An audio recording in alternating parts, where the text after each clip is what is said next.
Hello, how was lunch? Pretty good. Pretty good? All right. Good afternoon. My name's Tom Daly. I'm Chief Scientist at Dyne. And today I'm here to talk to you about the architecture behind superfast DNS. I've talked about this a couple times now. I've talked about this at Surge 2010, and I also talked about it at Velocity this year. So it's not a sales pitch, because we're starting to talk to more and more customers who really don't understand exactly what's going on with their DNS, and they really need to care about it because they're spending so much time optimizing for time to first byte that they're missing a very easy optimization in their DNS.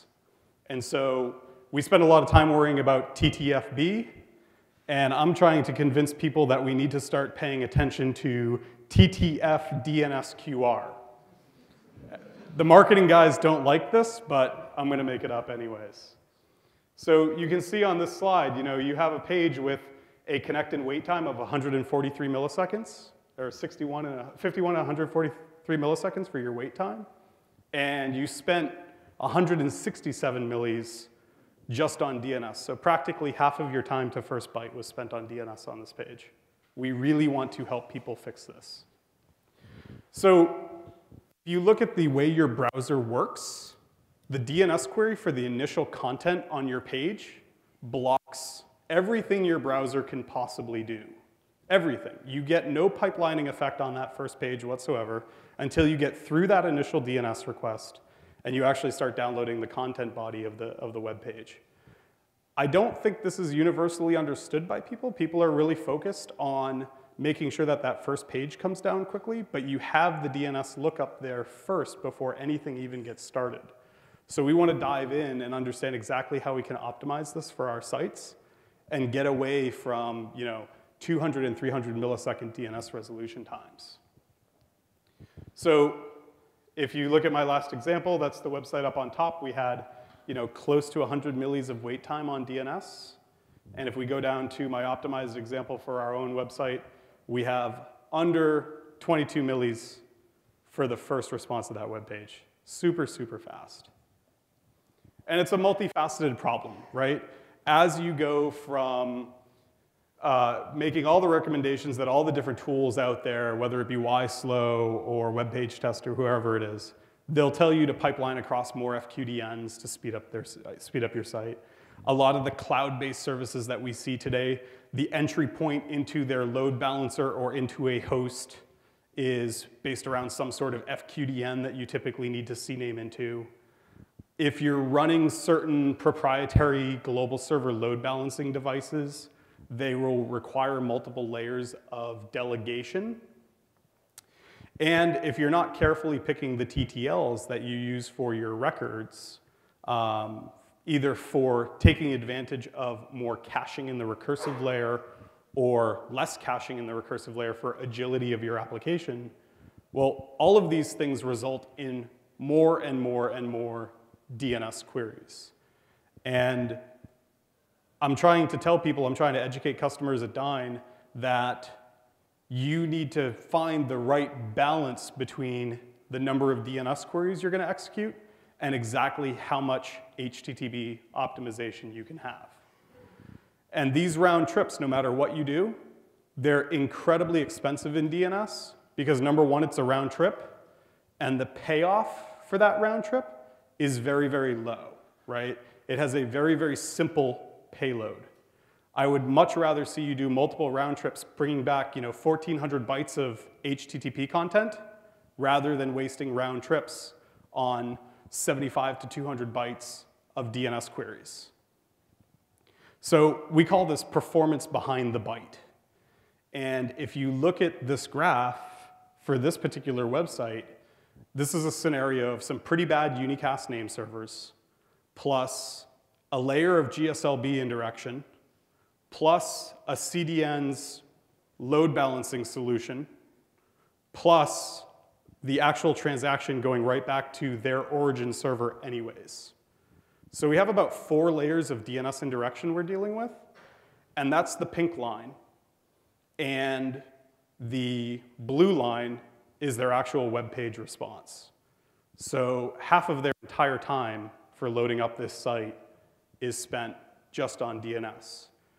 And I actually feel really bad for their performance and optimization team because they have done an incredibly good job of optimizing their HTTP delivery, but because nobody's looking at DNS, they can't take it to that last level. And that's what we're here to try and do. So when you think about DNS in your design, you really need better redundancy, better routing, and an overall better design. And I'm going to take you through some of the steps that we propose to our customers and our prospective clients of what you can do to operate a better DNS infrastructure. And these are things that you can do on your own network if you don't feel comfortable, bringing it to a managed service provider like us. So when we talk about better redundancy in the DNS world, people that I talk to have a thought process that goes something like this. I want more redundancy for my DNS. So I'm going to go and stand up many more name servers across my network. I'm going to add them to the delegation for my domain, and things are really better, right? Because I had maybe 2 name servers on the same subnet in one data center, and now I have 8 name servers spread across 4 data centers in different subnets in each data center, let's say. Is that really better?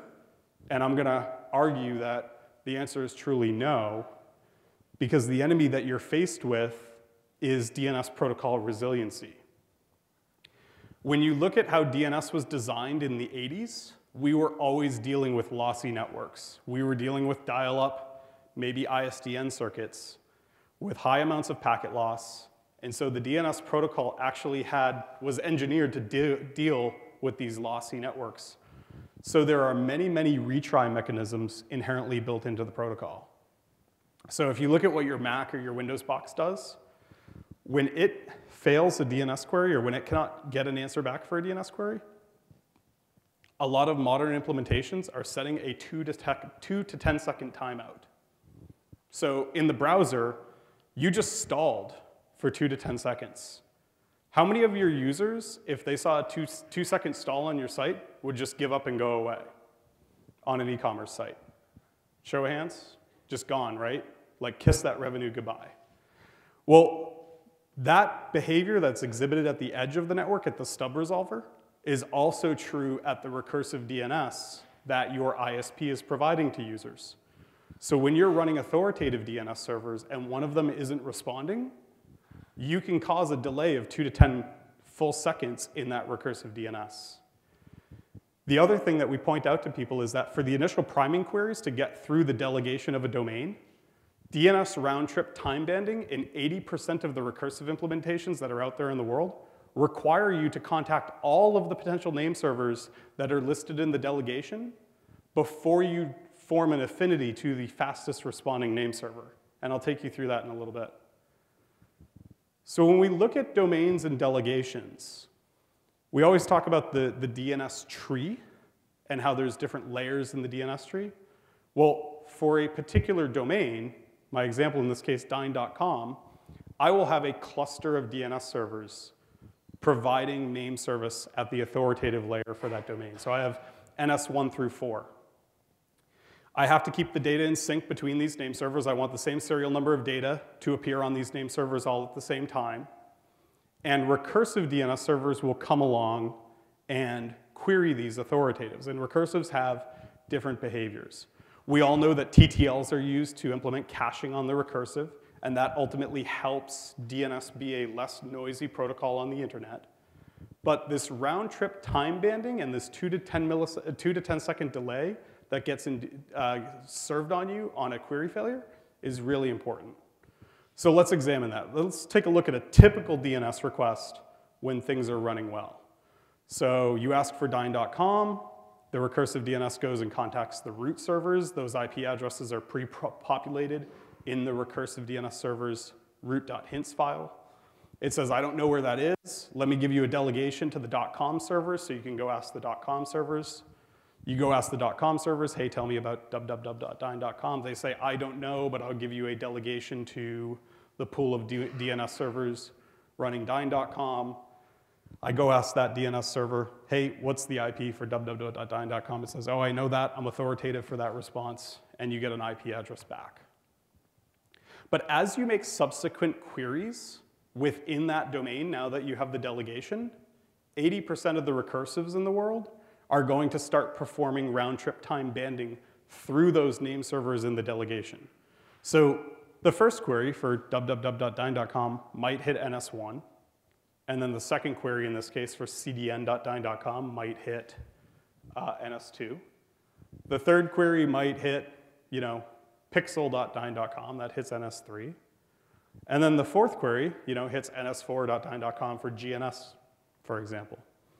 And the recursive is tracking the response times for all of these name servers. And finally, it says, look, NS4 is the fastest responding name server for me.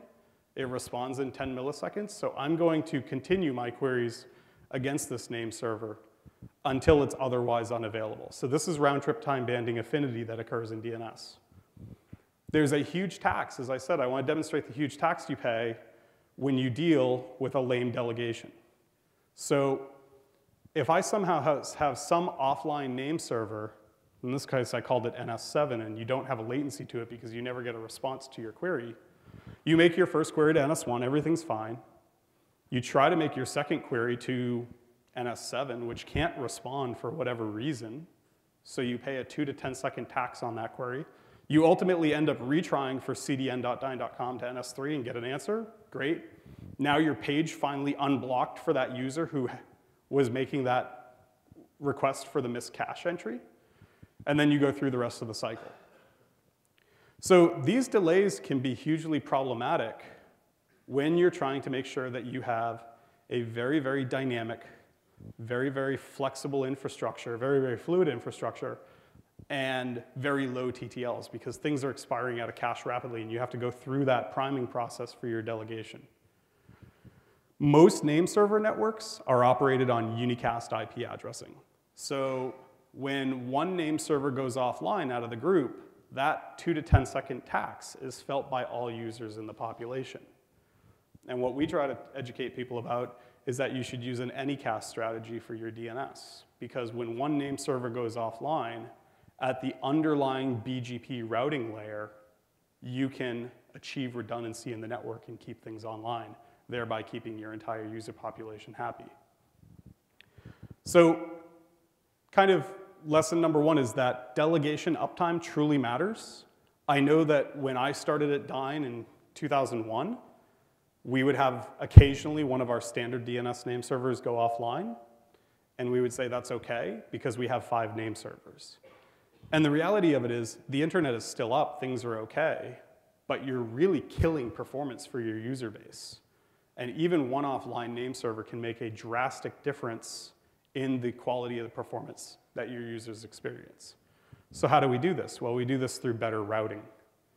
And we consider the enemy in this case to be unicast routing. You need to deploy many name servers for redundancy and geographic diversity, but as we talked about, when you have one name server offline, you pay this huge tax for your users. And through that priming process, when you have more geographically distant name servers to your user population, when you're going through that round-trip time banding exercise, it just gets slower for all of these users as time goes on. So we need a better way, and that better way is through the Anycast routing technique. So with the Anycast routing technique, we get to deploy many different name servers for redundancy and geographic diversity, but we decouple the mapping between the name server's host name itself and the underlying IP addresses that it's served through. We get to reduce the number of host names in the delegation overall. We generally recommend 4, and that reduces the number of hosts you have to contact through that round-trip time priming process. And this ultimately makes all of the name servers much faster, and that lowers that tax that you pay in the non-primed, non-cached state. So in the Unicast experience, if we have some name servers on the West Coast and some name servers on the East Coast, all users kind of have mediocre performance because they have to contact and talk to all 6 of these DNS servers. They ultimately find affinity to the fastest responding one, and that's good over time, but it's kind of like the typical first cache miss problem of the CDN, and we're trying to optimize for that. So we go over to the Anycast experience, where now we essentially cut and bisect the network into multiple segments. We give name servers the same IP addresses and the same points of delegation throughout the network multiple times. And users automatically get homed and routed via BGP routing to the fastest responding name servers that are local to them from a BGP topology perspective. And ultimately what this means is that we're lying to the internet. IP addresses on the internet backbone are supposed to be these unique things. They're not supposed to be duplicated. And under IP Anycast routing, we basically break that rule. So we inject the same IP addresses into the internet backbone from multiple data centers around the world. And then we rely on the fact that ISPs will have hot potato routing to offload that traffic to us in the closest possible location. And because DNS is generally stateless over UDP transport or very, very short-lived TCP, and the BGP topology of the internet doesn't change that often, we're confident that we're not losing queries. So I actually want to take everyone through the basics of internet scale routing so that way you can understand exactly how this Anycast routing technique works. So when you look at a backbone, there's two different protocols in play to help the network understand how to move packets around. You have an interior gateway protocol. Most networks run something called OSPF, or Open Shortest Path First, that understands the internal topology of the network. And this protocol tends to understand things like link state and tends to be metric based. So the protocol understands how expensive it is to use a particular link in the network. And then you use BGP routing between networks. So all of your peers, all of your transits, all of your customers that you exchange routing information with, you're going to do that using BGP, and that's a distance vector protocol. When you mix the two together, when you mix something like OSPF together with BGP, what you're doing is you're using OSPF to flood all the possible routes across your backbone, including all your local interfaces and all your point-to-point links throughout your entire network. You use a specialized form of iBGP on top of OSPF that is then responsible for carrying the full internet routing table across your entire network. And then lastly, you carry your external routes, your eBGP learned routes, which either come from your ISPs or your customers through the network on iBGP.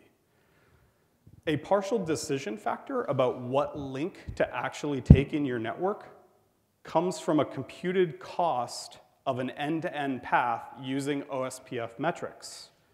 So if you have a 10 gig wave from Los Angeles to New York that costs you $3,000 a month, or you have a 10 gig layer 2 service that maybe has a higher latency from Los Angeles to New York running on your network, you can use OSPF to tune which link you're going to have preference to, either for cost optimization or latency optimization, depending upon how you choose to operate your network.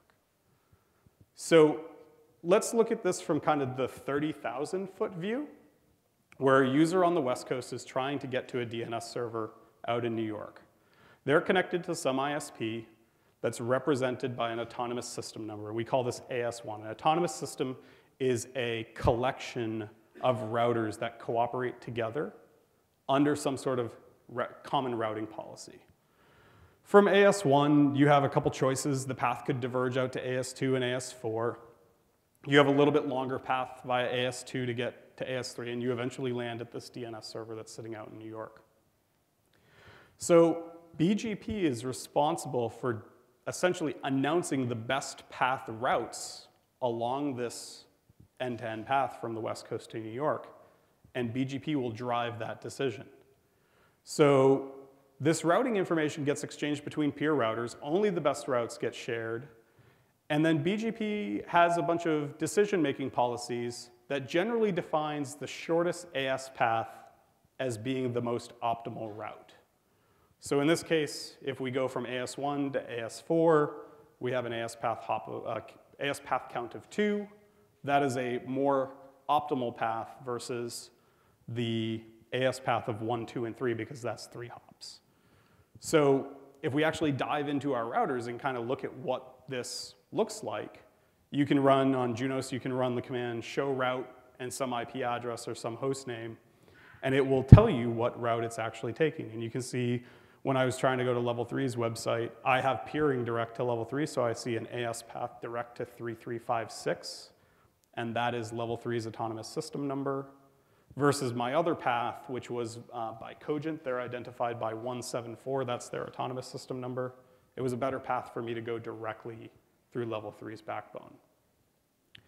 What's happening inside these ISP backbones is that you're tying OSPF and IBGP together. So OSPF enumerates all the potential paths in the network and the costs of using those paths. And then IBGP is flooding all the internet learned routes on top of OSPF to figure out which routes, which paths, which physical layer 1 circuits are the cheapest to use. And there's the tendency that a longer link will have a higher cost because, a wave circuit from Los Angeles to San Jose is certainly more expensive than a wave circuit from Los Angeles to New York. It's just the way it works. The longer you have to keep the bits on your network, the more you tend to pay. So OSPF then calculates the end-to-end cost of using that path, and IBGP selects the best path. So what that looks like in our example is we have the user who enters autonomous system 1. From a AS path selection perspective, we're going to hand the packet off to AS4. And then my little cut in at the bottom of this slide is that particular provider's US network, AS4's US network. They're running OSPF in there. And so they ultimately decide what path inside their network will be the fastest or the most optimal to carry those packets on. This is what we leverage when we use the Anycast routing technique. So just to give you some router output of what that looks like, you can say on your router, show route some destination, receive protocol OSPF, and you'll get this big dump of information about how it calculated the most optimal path. And in the case of Junos, when you're looking at BGP paths, the OSPF path will come up as metric 2, and you can see the top path had a metric of 17, and the bottom path had a metric of 20. So we picked the path with a metric of 17. There was a cost in the network, a lower cost in the network of choosing this particular next hop path through the network. And this is what we're going to exploit for Anycast.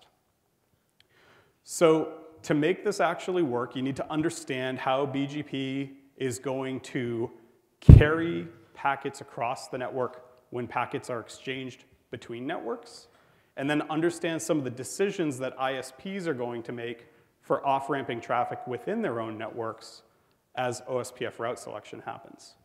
So the key things to keep in mind from a BGP perspective, your shortest AS path wins, and from an OSPF or IGP perspective, the length of the link is what's going to cause traffic to egress.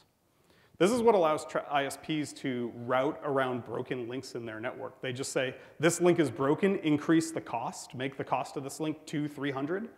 And as an IGP metric, it suddenly has too much weight, so we're not going to send packets down it. So if we put our example together with Anycast, we now have a user on the West Coast, and connected to AS4, we have 2 DNS servers, one in Los Angeles, one in New York, injecting the same IP prefixes into the internet. So from the perspective of AS1, they only see one path to get to this prefix, and that's via AS4. Once you get inside AS4, AS4 says, oh, I have multiple paths to this prefix. I've learned it by IBGP, and I am now going to look at the OSPF cost to get to this destination. And in my example, the cost of a packet entering AS4 on the West Coast, it's far cheaper from an OSPF perspective to get to the DNS server on the West Coast than it is to get to the DNS server on the East Coast. And so therefore, the packet is delivered to the prefix as it's heard from the West Coast of the country. So this is the technique that we use to kind of lie to the internet backbone that this IP address is unique and ultimately bifurcate service provider networks to ensure that packets get hot potatoed to us as quickly as possible. When you do this, this puts the DNS servers locally proximate to the users and thereby decreases latency significantly. And so the secrets you need to think about is you need to have an autonomous system number. You can go to ARIN or RIPE or APNIC to get those. And then generally speaking, to stay independent of your providers, you want to get your own IP address space. ISPs along the road are going to do funny things to you if you're trying to run Anycast. And so you want to have the opportunity to fire your provider if you need to and not have to renumber your entire network. One tip and trick that we learned along the way is that you might end up creating autonomous system loops in your network if you use the same AS number everywhere. And BGP has this attribute of loop detection. And it says, if I have a loop in my network, I'm going to actually ignore that prefix. So you have to turn that off. The other thing you have to do is you have to have consistent IP transit across your network. Because if you connect to 4 or 5 different providers in 4 or 5 different locations, you're never going to get that effect of using the OSPF link cost to actually hot potato traffic off of that provider's network into the right location. If you have 4 or 5 different providers across 4 or 5 different sites, or more, let's say, the only thing that's going to win is eBGP autonomous system paths, or autonomous AS number counts. That is not a substantial enough qualifier to make a decision about how those packets should get routed. So you're going to have some problems finding transit that's common between the US, Europe, and APAC, and you can solve that with BGP communities. And you have to appreciate that peering networks don't always really do the right things to inconsistent prefix sets, so you have to be prepared to engineer around that with BGP communities. You're also going to have the problem of the fact that you now have the same IP address deployed in multiple locations, and you have to keep the data consistent between those locations. You're essentially deploying 2 networks. You're going to have one set of IP addresses that are forward-facing to your users that will serve DNS, and then you will have another set of unicast IP addresses that you're going to use for data replication. So whatever monitoring you're doing, you have to double that monitoring. When your network gets large, traditional cap theorem problems start kicking in where you can't synchronously replicate the data around your network fast enough and keep everything in sync, so you have to find ways to manage that. And what you're doing is you're essentially taking the inter-data center latency that your users used to experience and taking that away from them so that way they have a fast experience, and you're taking all that load yourself. So you get to deal with all the inter-data center latency. And the other thing that you experience is that you can't necessarily externally monitor your Anycast network from a single vantage point on the internet, from a single external vantage point on the internet, because the IP exists multiple times. So now you need a larger monitoring network. I'll put these slides online so that way you can see these exact configuration clauses. But if you want to Anycast, this is the this is the cliff notes of how to configure your network to Anycast. So you have some DNS server. It has 2 IPs. You put a Unicast IP on the LAN interface, that's EM0, and you bind the IP that you're going to Anycast to loopback. You make 2 BGP announcements, one for the Unicast address and one for the Anycast prefix, and then you statically route the Anycast address to the LAN IP of the DNS server. You can announce that out to multiple ISPs, and you do that through your BGP peer configuration. So in this case, this is a snippet from Dine's network. We're Anycasting out NTT and Tata, and we're importing the full routing table into our router, and then we're pushing out our Anycast routes as well as our Unicast routes. We have some policy config that helps export those routes into the routing table. So we have the Dine Anycast term, which says announce out the Anycast route, and then we have this site Unicast route, which announces out the Unicast prefix used for data replication. One thing to keep in mind is that you will probably need to use an aggregate route, so that way you have an eligible entry in your routing table for export, and then you stack the static route on top of that. So you say incoming packets coming into the Anycast IP, in this case 208.7870.1, are going to be next hopped out to the DNS server itself. And then on the server side, you just have your traditional Unicast IP bound to your local LAN interface like you always do, 208.7869.140. And then you have your Anycast IP bound to the loopback interface. If you do that twice across 2 data centers with common IP transit, you now have Anycast. And if anybody is looking to Anycast some of their DNS, or maybe even some lightweight TCP services, and you have common transits between 2 of your data centers and some available IP address space, let me know, and I'd be happy to help you set that up.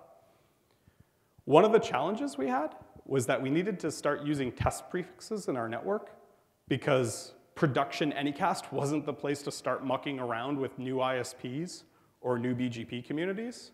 I single-handedly took one of our name servers offline a couple years ago for about 25 minutes because we tested with a production prefix and we had some firewall rules that we didn't expect.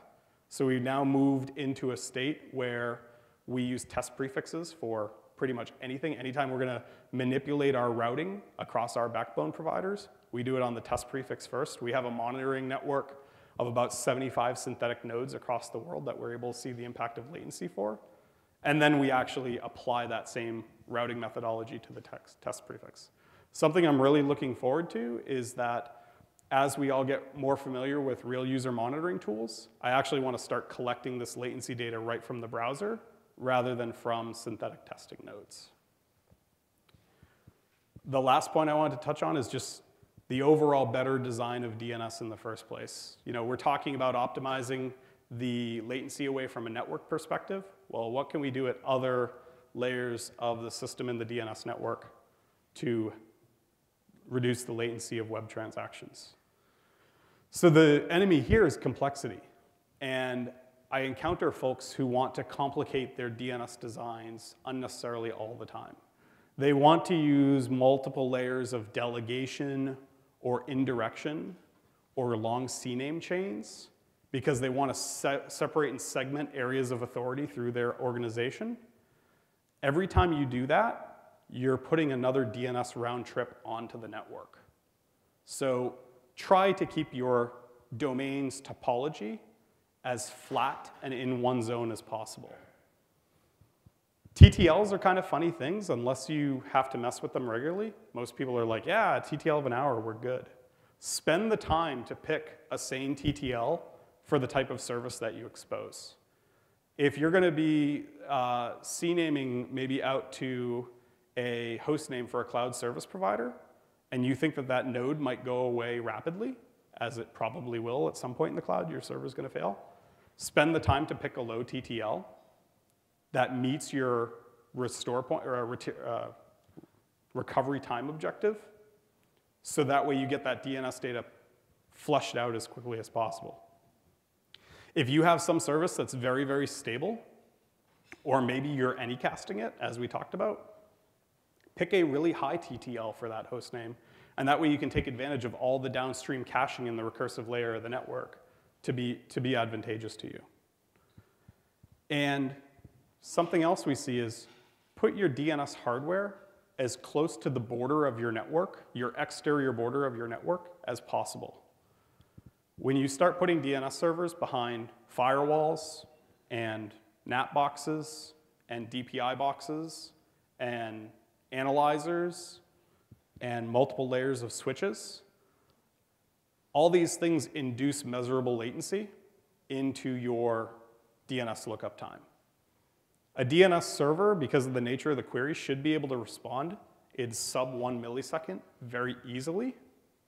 So if you suddenly add 350 millis or 350 nanos of forwarding plane time through a switch, that actually has a pretty significant impact on your DNS lookup time. So try to put your DNS servers still secured. I'm not saying don't use firewalls, but try to put them out as close to the edge of your network as possible.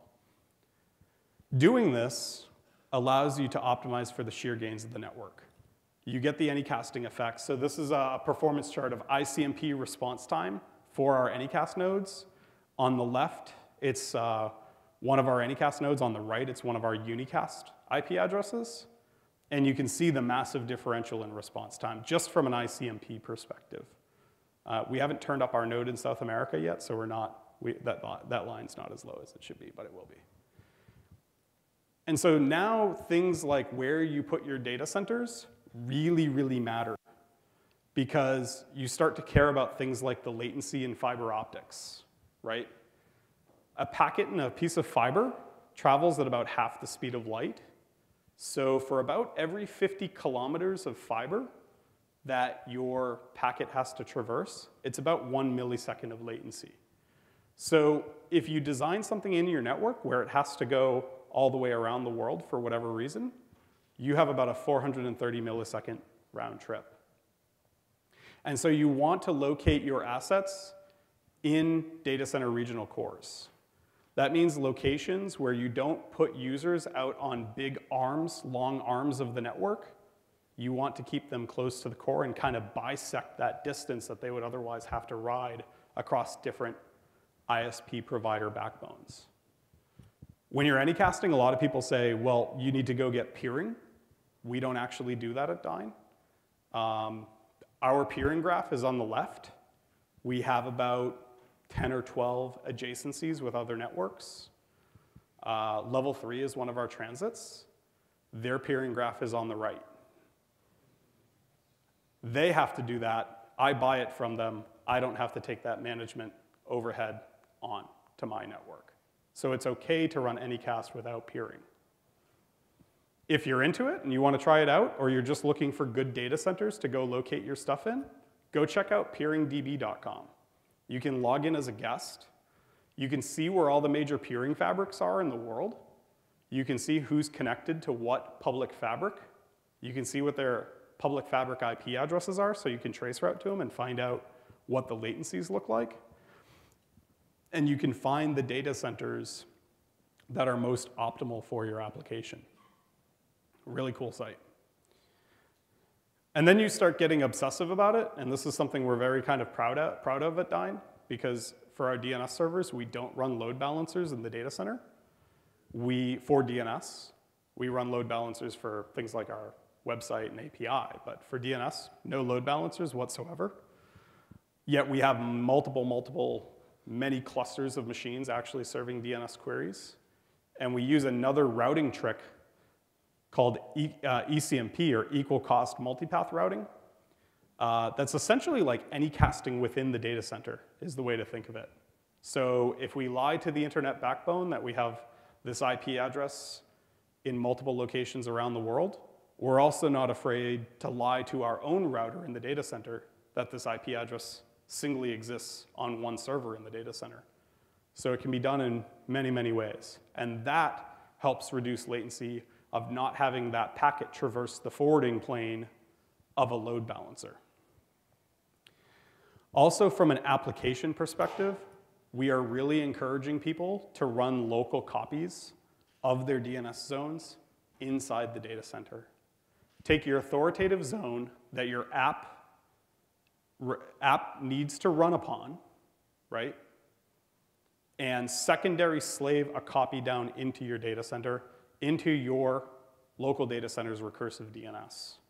What that does is, in the event that you get segmented from the internet, whether it be a provider outage, a DDoS attack, or a line card going down, your internal application continues to be able to communicate with its internal components, which you otherwise wouldn't have. And if you had something like out-of-band access to your data center and you lost this DNS, you'd have alarms going off like crazy. So you take an event that is just merely a provider transit issue, and that's all it is, and you can very easily detect what it is, versus, oh my God, our entire application base just blew up.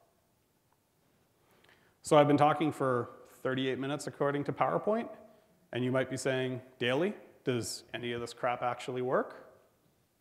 Well, yes, it does.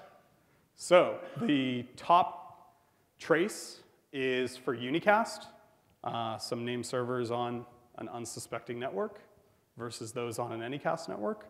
Lookup time of 99 milliseconds versus 11 milliseconds for a single point snapshot. if we fan that out to 75 synthetic monitoring nodes, we see a worldwide optimization of about 60 milliseconds of latency differential. Because of, in an IE8 browser, because of the pipeline, or the serialization effect of a DNS query, that translated to 100 millis of page load time being decreased. So, do you offer your website up to your users 100 millis faster? Or do you spend 100 millis in your recommendation engine, your big data engine, whatever it might be, and put a better ad, a better recommendation, a better, somebody else bought this thing on the site that's more akin to your user, thereby increasing revenue.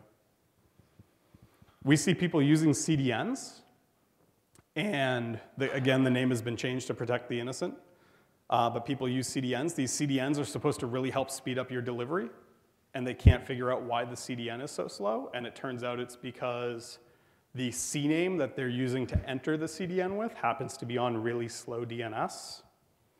So we had 45 millis versus 18 on a single point lookup.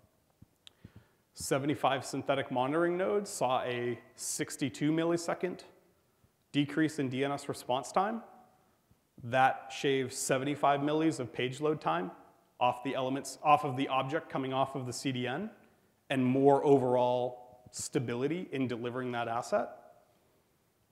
And the last example is we talked about many, many layers of delegation chains. So this is Unicast DNS servers pointing to a GSLB appliance that this particular network has deployed. Again, the name has been changed to protect the innocent. So we're going from Unicast DNS outside the data center to a series of Unicast deployed GSLB appliances. That results in 140 milliseconds of DNS latency being gone, 2 round trips being gone, and I'm still checking this data, but 3 seconds of page load time being evaporated. In summary, time to first byte beware, time to first DNS query response really matters. I have about 10 minutes for questions. Thanks.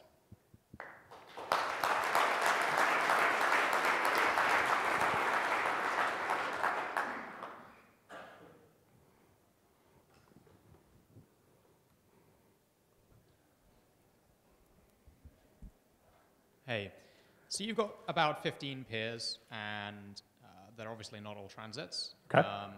How much analysis do you do of the DNS queries that you receive to look at the source AS in order to drive what little peering decisions you are making? Do you see like a statistically significant number of queries from a particular access network and then go and aim to peer with them to reduce even one more hop, or?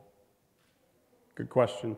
So what we're doing is actually none of those AS adjacencies are peering. They're all transit. I think our office is being routed on our primary production ASN, so that's why it looks like there's some smaller networks connected. But what we are doing is we're looking at the source IPs of where queries come from. We push them through a local copy of the routing table to figure out what the secondary AS hop out is. And what we use that to do is to drive buying decisions about where we go get transit next. So if we see a predominant number of outbound paths utilizing let's say global crossing, and we don't have global crossing as transit, we will weight that decision as to whether or not to pull them in as a transit provider. So it's kind of the inverse of what your question is. We're making that decision on the outbound path because it's a little bit easier to ascertain what the outbound path is rather than the inbound side.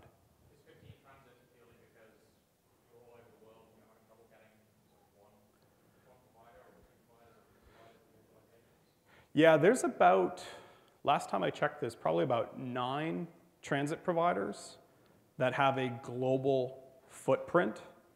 NTT and Tata are kind of our 2 preferred in that area. You have a lot of other tier 1 networks like Level 3, Cogent, Cogent up until recently, TINet, NLayer was another one, Hurricane. that don't necessarily have an Asian presence yet. So we will actually kind of buy 2 networks side by side. So we'll buy like level 3 for US and Europe, and then augment them with PACnet for Asia, and then use BGP route propagation community control to keep those routing announcements contained to a particular region. How much do you end up influencing the return path with pre-pending stuff and sort of daily tracking? The inbound or the outbound path? So the answer is yes, and the answer is a lot. Because of that test prefix that we have, we're monitoring that latency from the 75 synthetic nodes on a regular basis, and we are constantly tuning BGP to either find a shorter AS path, or even in some cases, we've seen like really, really bad peering congestion in Asia. And so we'll actually force a longer AS path because we know we're going to avoid like a congested peering link. Do you actually automate that, or is that a manual thing? It is a little bit of both is the answer. So a lot of the analysis work is automated, but the decision to manipulate the path and actually make that routing policy change is going to be a human being sitting down in our config tools to do it. We want to do DNS, not Skynet. So. And we have some questions from over here. In your Anycast setup, what methodology do you use to pull a name server if it's down from being advertised into your Anycast? So a couple different answers. Within the data center, we use something called bidirectional forwarding detection, BFD. BFD is really designed for like layer 2 pseudo-wire networks where you don't necessarily have link loss carry forward detection across your entire path. So if you're going from like a router to a switch to a switch to a switch to a router and the middle link goes away, that loss of the link is not propagated out to your interfaces on the routers because there's no real OAM yet in Ethernet. So BFD stacks like a 1 millisecond echoing protocol that your routing protocols look at. So if that demand echo circuit goes away, you tear down the routing adjacency. You can go on GitHub and github.com/dyneinc and download OpenBFD, which is our FreeBSD or Linux userland implementation of a BFD echo daemon. And so we actually form BFD echo adjacencies between our DNS servers and our routers. And if that echo protocol goes down, then essentially the loopback route for the name server gets pulled out of the routing protocol. Across data centers, we don't actively allow prefixes to be withdrawn. You know, if like all the underlying DNS servers in the data center were to go away, then you would think you might pull the prefix out of BGP.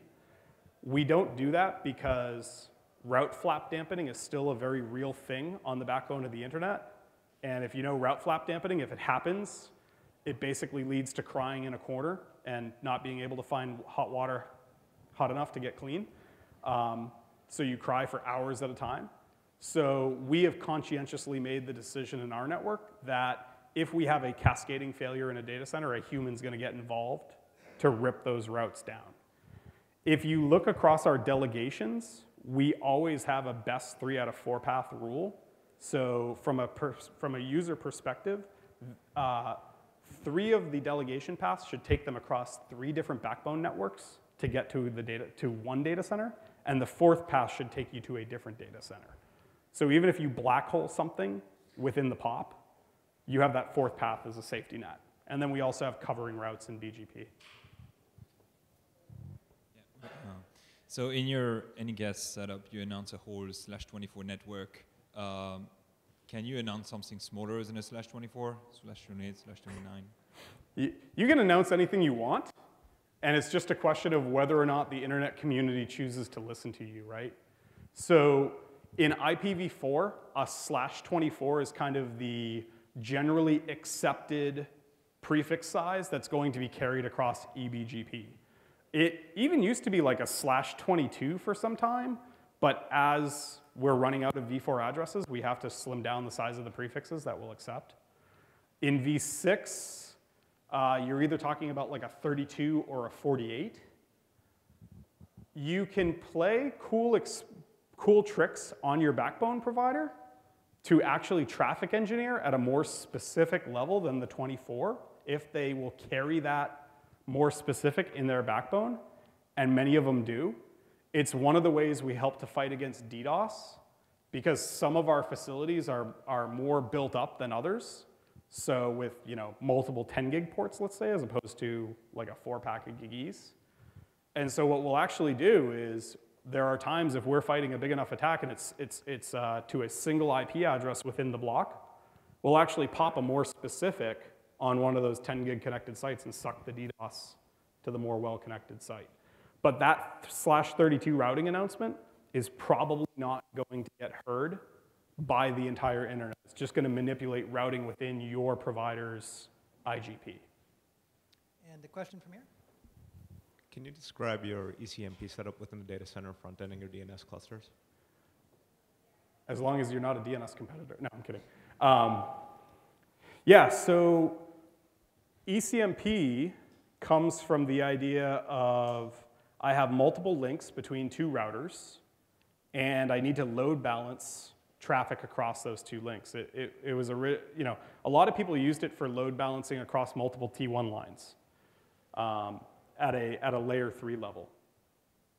So what ECMP is it basically says, look, I have equal cost paths between many endpoints, and because I have equal cost paths, I'm going to install all of those paths into my forwarding table, and then either on a per packet or on a per flow basis, I'm going to spray packets across those links. Well, what we do in our data center is we basically take that second router away and replace it with a series of DNS servers. And so now our router is there responsible for spraying packets across all of our DNS servers. We use a flow-based hashing technique, so that way TCP is survivable. But because the UDP packet flows are so short-lived in time, we don't consume state on the router.